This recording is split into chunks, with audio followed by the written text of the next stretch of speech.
sur Clapotis et bienvenue dans la série des personnages Une œuvre. L'objectif de cette série, c'est de vous faire découvrir ou redécouvrir les personnages majeurs, significatifs des œuvres que vous avez au programme de français pour votre épreuve à l'écrit.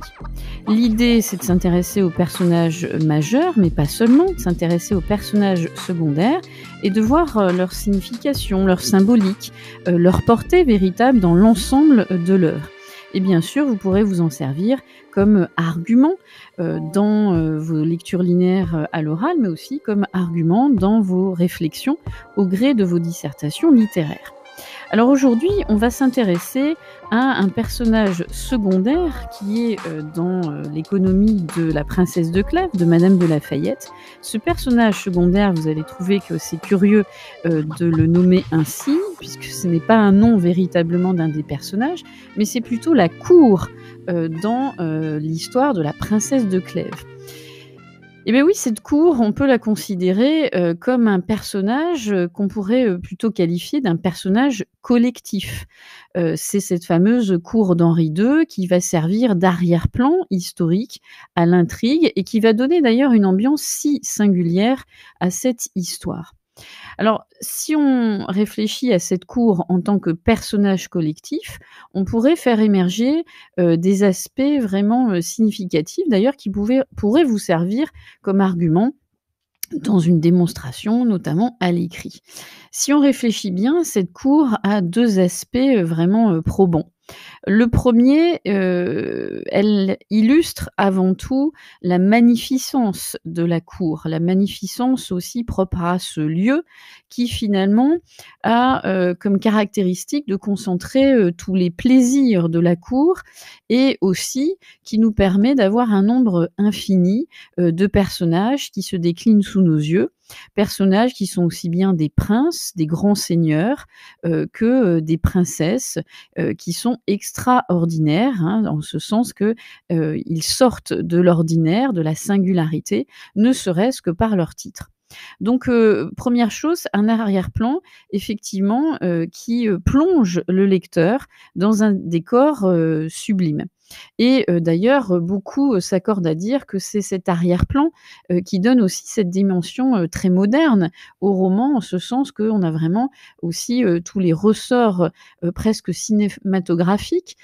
qui sont ici utilisés, c'est-à-dire souvent les scènes ont cet arrière-plan mobile, non figé, de ces personnages qui vont et viennent au gré de l'intrigue et des tourments de la princesse de Clèves. Alors magnificence,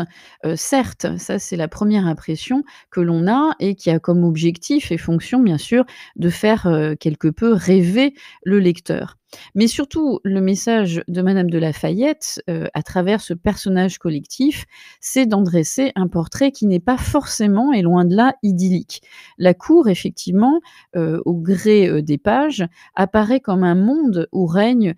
avant tout les apparences et le mensonge. Et d'ailleurs, c'est par, cet intermédiaire,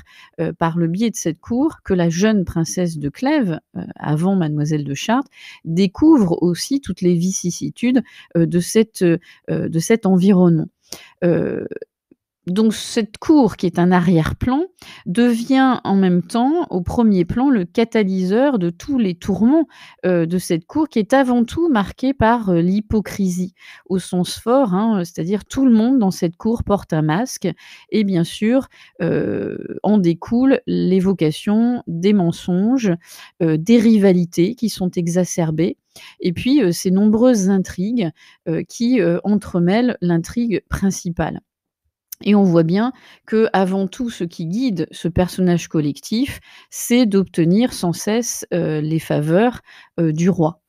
C'est un lieu aussi, cette cour, où l'on ne cesse de s'épier. Et c'est ça aussi une des composantes de ce personnage. Et donc, quand je vous dis que c'est un lieu où on ne cesse de s'épier, eh bien, il y a une thématique qui est très forte qui se dégage, ou du moins une symbolique qui se dégage de ce lieu, mais qui est aussi, encore une fois, un personnage collectif, c'est la thématique du regard. Effectivement,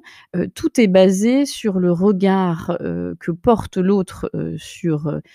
sur vous, enfin, c'est sur le personnage, en l'occurrence, la fameuse mademoiselle de Chartres et vous remarquerez au niveau stylistique qu'il y a beaucoup cette thématique des regards, qui sont bien sûr,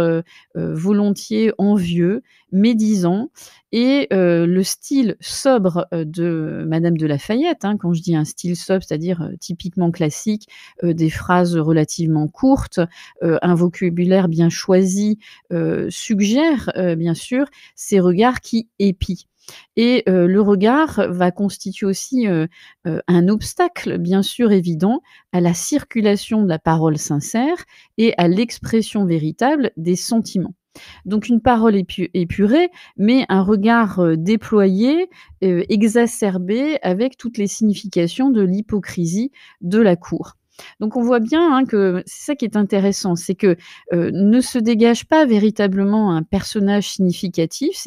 c'est un groupe, mais qui a aussi, cette cour, une force en tant que groupe, c'est-à-dire cette capacité justement à vous, influencer, voire, à vous écraser et on voit bien que, loin d'être, un simple arrière-plan et un simple décor, marqué par la magnificence, la cour devient, vraiment, l'expression presque métaphorique, d'un milieu qui est dangereux, qui est favorable au développement des intrigues galantes, mais toujours lié avec, cette, forme d'appétit de conquête, de pouvoir et bien sûr ce personnage va incarner quoi, de façon significative dans le roman? Eh bien la thématique, enfin il va incarner le paraître, tout ce qui, s'ensuit, donc ces mensonges, cette hypocrisie, le paraître et l'idée du faux amour, justement cet amour, qui est loin d'être sincère. Et donc on pourrait dire quelque part que cette cour, devient le lieu, du faste, du mensonge, où règne, justement, toute cette, ce côté presque malsain, hein, de la cour et c'est ça aussi un des messages porteurs de Madame de La Fayette. Elle veut montrer, qu'il ne faut pas se fier, aux apparences et ne pas être porté par ce côté extraordinaire de la cour et des fastes et on voit bien que, Madame de La Fayette a aussi inventé cette cour pour vraiment marquer, son message qui est typique de quelqu'un qui a un esprit, classique. En ce sens que, il faut fuir, les apparences et c'est là aussi que vous pourrez dire que la cour est porteur de la morale, finalement du roman. Il faut fuir la cour parce qu'elle est là plus pour vous détruire que pour vous construire et d'ailleurs c'est ce que comprend bien, la jeune, princesse de Clèves, tout au long justement de la déclinaison de l'histoire. Donc c'est un lieu qui, est vraiment symbolique, porteur de sens et vous pouvez très bien dans une dissertation développer un argument et donc un paragraphe sur,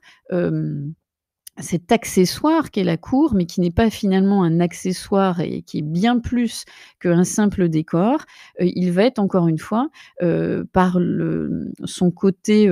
il va être catalyseur, justement de tout, ce qu'il faut fuir pour vivre, avec sincérité, honnêteté et vivre, de façon harmonieuse avec soi-même. Donc c'est là où on rejoint, ce côté très moraliste, de la pas la princesse de Clèves, de Madame de La Fayette, qui cherche à faire, réfléchir son lecteur sur, la portée des apparences, les dangers bien sûr de l'apparence qui vous conduit, à vous détruire, qui vous amène à vous détruire, intérieurement et donc vous voyez bien que cette cour peut être très bien, un point d'ancrage dans une réflexion, à l'écrit et c'est ça qui est intéressant, c'est surtout de montrer en quoi cette cour va être, opposante, et non pas adjuvante à, la construction intérieure de la princesse de Clèves. Alors, vous allez me dire, elle est opposante et pas adjuvante, mais le paradoxe, c'est que justement, quelque part, elle aide la princesse de Clèves, par tous, ses points négatifs, à, elle, à son tour, faire émerger ce qui est, positif en elle-même. Elle sait sincèrement, au fond d'elle, qu'elle ne correspond pas à cette cour qui, est capable de vous détruire et de vous ravager. Voilà ce qu'on pourrait dire sur ce personnage collectif, qui, est un personnage, à la fois historique, mais aussi, fictif, mais ô combien important pour, favoriser la progression de l'intrigue. N'oubliez pas que l'infographie qui accompagne l'épisode vous permet de resituer un petit peu justement les personnages principaux et secondaires de cette intrigue. Le fait d'être précis dans la référence des personnages aussi permettra de gagner en qualité dans votre réflexion aussi bien à l'oral qu'à l'écrit. N'oubliez pas qu'il y a les autres épisodes consacrés aux personnages significatifs de la princesse de Clèves. Je vous dis donc à très vite sur Clapotis et très bonne écoute.